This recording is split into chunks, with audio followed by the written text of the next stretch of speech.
Guys, check out what you can create using epoxy and wood. You can mix metallics and create your own custom dash. Greg the Burl Hunter turned this burl into a fancy dashboard using some simple steps. This process is fun, it's simple, it's easy to replicate, and Greg the Burl Hunter thinks outside the box. I was totally impressed at this project and how it came out. I wanted to share it with you to open up your mind and show you what can be created using epoxy.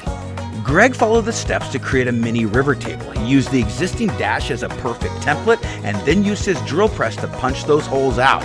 He routed the holes out. He used our Stone Coat Countertop epoxy as a final top coat to get that high gloss, durable UV resistant coating. He installed it in his classic and turned it into a beauty. See the description for the full step-by-step video. Visit stonecoatcountertops.com and remember, you got this.